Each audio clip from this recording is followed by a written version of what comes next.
What is up, my YouTubers, and welcome to Prison Talk Tuesday. All right, so I have a few things to say for my intro first. One, the things I say in this video is not only the things based on my own opinion, but a few others as well. I will not be using names except for a few of my friends that I have made, but this is the raw truth, and so let's begin. What's up, my YouTubers, and welcome to week 9 of the Prison Talk. All right, so we have talked pretty much about everything that I can possibly remember. And then in the following weeks, I will be including things I have forgot or stories that are funny or interesting about my experience in prison. First thing I want to talk about is what prison has taught me. Well, as anybody who's going to prison for the first time, there are lessons to be learned. One is don't break the law, which should be the obvious thing. Don't break the law before you do anything to land yourself in jail or prison or pretty much anything. That should be the obvious thing. Second obvious thing is don't drink and drive. We've been taught this since we were like kids. Never drink and drive. And you know what? People drink and drive all the time. It happens. It could have been a lot worse. You know, I could have hit somebody. I could have killed somebody. Luckily, that wasn't the case. So, another thing it taught me was how, I won't say corrupt, but we'll use that word for right now, how DWIs in different states versus different counties have different rules. And the sentencing is different. In North Carolina, if you get 4 or more DWIs. Now, let's backtrack. I had 4 in 10 years. My first DWI was in 2016, so it will be dropping off next year. Because you have to wait 10 years for your DWI to drop off of the DMV. So, and 7 years on your insurance. With that being said, does that mean that after next year, I now have 3, I can, no. You would think after 1, I would learn my lesson. You would think. Hindsight, I can say that due to extreme stress and the relationships that I were in, I'm not blaming the people I was in a relationship with. I take full responsibility for me drinking and driving. I take full responsibility for that. But I'm just saying a lot of people, or we'll just speak for me. I had a tendency, I was on a medication, and with all the stress I was going through at the times, in my head, I didn't think I had another option. And I know there's always options. I know this. So prison has taught me that the system can be corrupt. If you hire a good lawyer, you could have some leniency with how your sentencing goes. Now, in North Carolina, it is automatically 1 year in prison if you get 4 or more. Then it goes up to 3 years. And then I don't know the sentencing after that. But I personally believe that if I would have had the money to hire a lawyer, I could have had something worked out. But I don't know for sure, since it is automatically 1 year in prison. But, another thing it taught me is to not be so codependent and let go of fears. I had a lot of fears about my fear of abandonment. I didn't know I was codependent until I went to prison and I realized how codependent I was, on my mom and Jim, and how I was codependent on a lot of people in the past. I always thought I was independent. I thought, I can make my own money. I could do this. I could do that. But hindsight, I realized that I was pretty codependent. Am I still codependent now? A little bit. The only reason why I am is because of where we live, down a dirt road and stuff, and then I can't drive. So I kind of have to be dependent on them for rides and stuff, which is fine. And being codependent on therapy or medications isn't really a bad thing. That could be a great thing. I also learned that therapy and medications is a great thing. There are so many benefits to take a medication.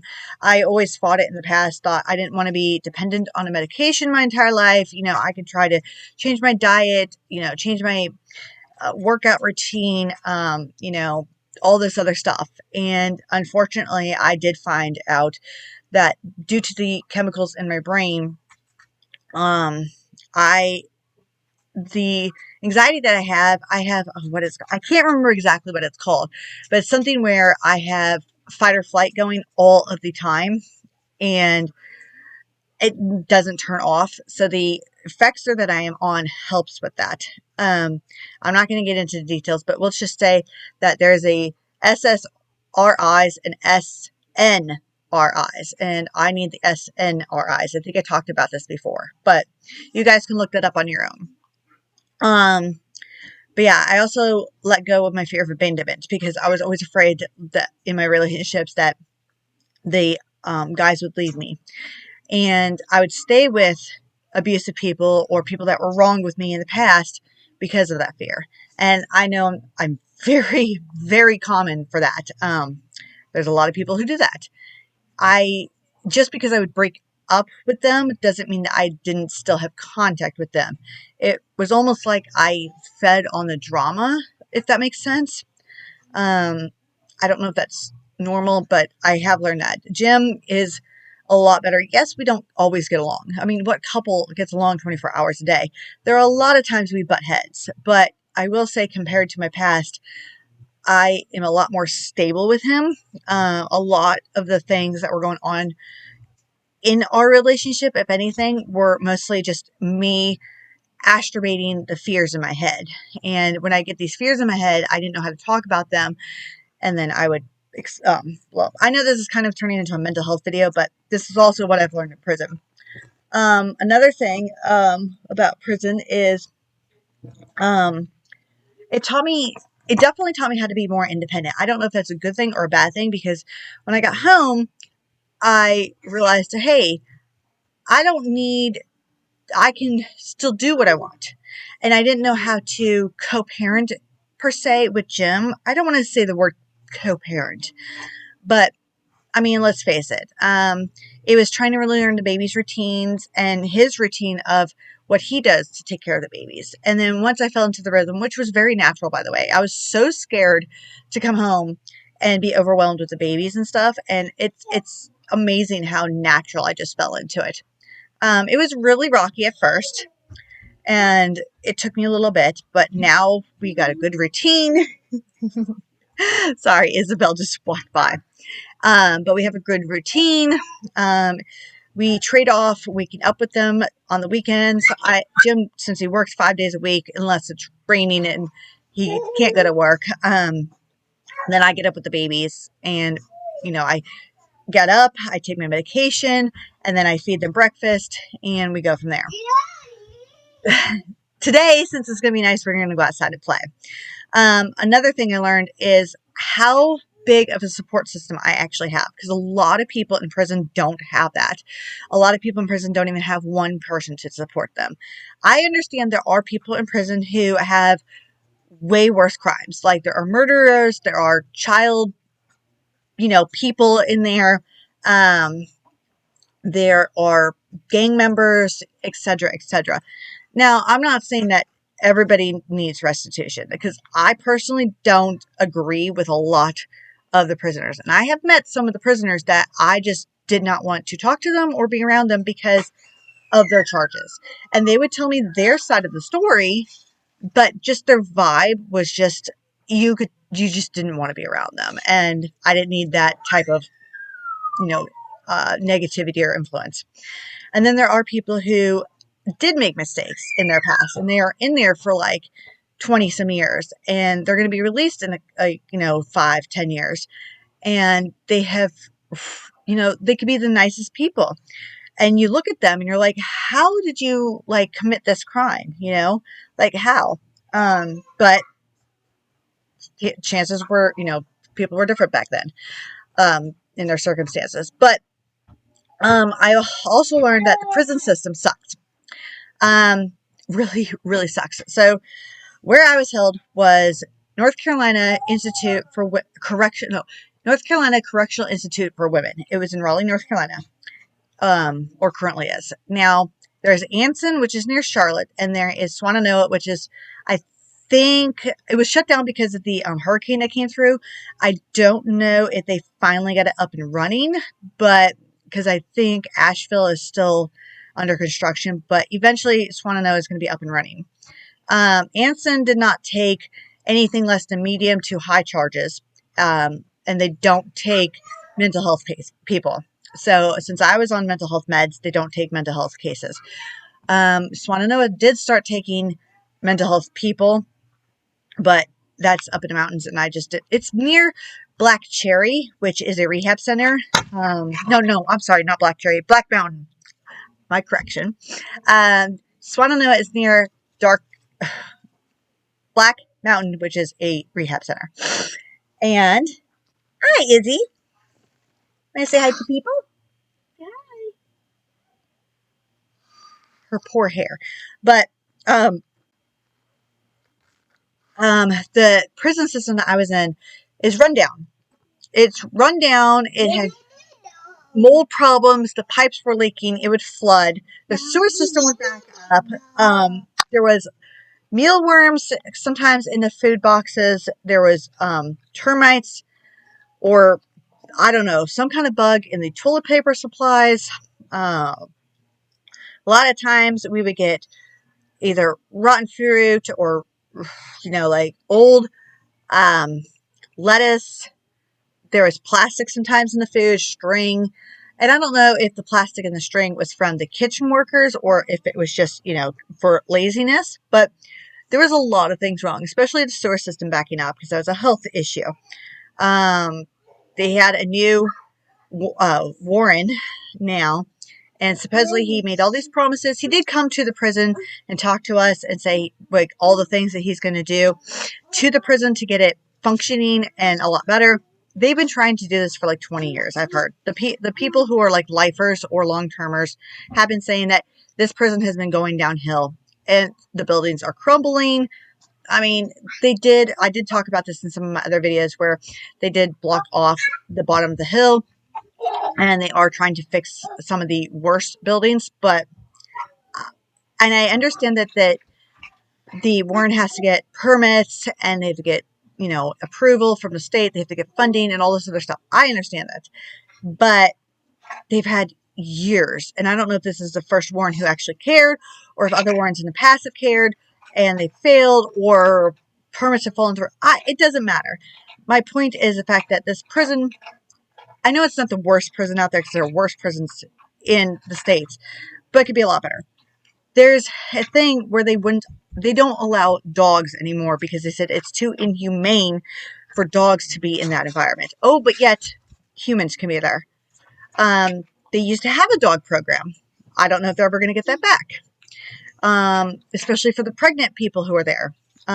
They don't have, they have proper health care, but it's where they live, where they're housed, is not adequate. I understand there's going to be a lot of comments. I had a few comments in my last prison video that, so I know one of the comments was, if you commit a crime, you get free insurance and healthcare, or free healthcare and free food stamps. That's not the case. Not everybody qualifies. I did learn that. Not everybody qualifies for healthcare and food stamps. It depends on your crime. And it depends on if you're rehabilitated. If you have a drug charge, sometimes you can't get food stamps. If you have, if you're in there for, I think, murder, you can't qualify for other things. They do try to help rehabilitate people. So let's just put it that way. Another thing to learn in prison is that despite the fact that there are a lot of programs that you can do, like you can get your GED, you can do all these classes to learn skills, you can get not only your GED, but you can get your college degree if you want. Some of the lifers, have gotten their degrees, bachelor's degrees or whatever. Yes, they're in there for life, but at least they can say that they did something worthwhile while they're in prison. That helps them. That helps them. And that's great. However, I also learned that not everybody can go to these classes. You have to have you have to sign up for them, or you have to register for them, and then you have to get approval by your social worker and everything else. So again, depending on your charges, sometimes you don't qualify, or depending on your schedule. Like if you are in a certain level, like if you're in secure, what's it called? I am so distracted from the babies. I'm sorry, guys, but not everybody qualifies for classes either. So that kind of sucks. So if you're waiting on your GED, you may not be able to get into those GED classes. Yes, they tell you that everybody can qualify and everybody can go and do all this stuff. It's a lie. Don't listen to anything that anybody says. Your social worker tries to tell you. I also learned, speaking of social workers, I also learned that although there are some people who, like the employees, the social workers, the doctors, the nurses, the guards, some of them do care. Some of them actually want to see people get better and get treatment and get out into society and actually never come back. But there's a lot of guards who just don't care. I don't think I have ever in my entire life have been treated or seen such treatment by guards. And yes, it almost is like the movies where you see all these abuse cases happening from guards. Yeah, that's true. I didn't see too many fights amongst prisoners, but we'll get into that in the next few videos. We'll just say, personally, and I can see the comments already. I personally think I was one of the privileged prisoners, if that makes any sense. Not like a Martha Stewart privilege. No.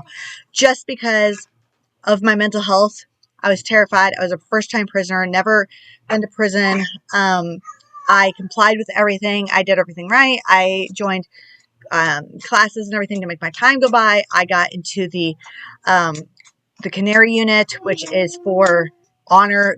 They call it the Honor Roll Prison Society, which is like you get special permission to do things, which is also crap, by the way. It's also crap because people go to Canary when there's overflow. You have to be in teal. You can't be in purple.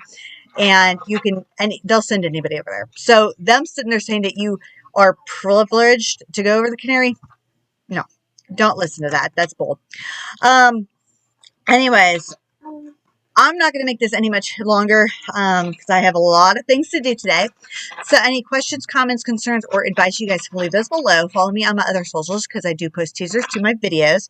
And in the upcoming weeks, I will be posting a lot of things that I forgot to talk about in prison. So if there's really any questions you guys want to ask me or anything, please list those. I will. Oh, by the way, I want to say to anybody who is posting comments, I do appreciate comments. I don't care if they're negative. I might, say my opinion on them, but please don't stop the comments. Negative comments is always feedback. So, and you are more than entitled to your opinion. And I appreciate that. I don't mind the negative comments. But before you do make a negative comments and judge me, just know that everybody has a backstory, and I'm just trying to tell my version the best way I can, and I'm trying to help out a few people. If I can just help out one person or two people by watching my videos about prison, just to learn about what their family members are going through, that's really all I want. So I just want to help. I just want to help some people. On that note, you guys stay awesome, and until next week, bye. If you personally have been or know somebody who has been or is still currently incarcerated in North Carolina Correctional Institution for Women located in Raleigh, North Carolina, and would like to help do something about helping these women out, please like this video, comment below, and share this video. We need to be the voices on the outside to help these females. Please be kind to each other in the comments and stay awesome. Bye.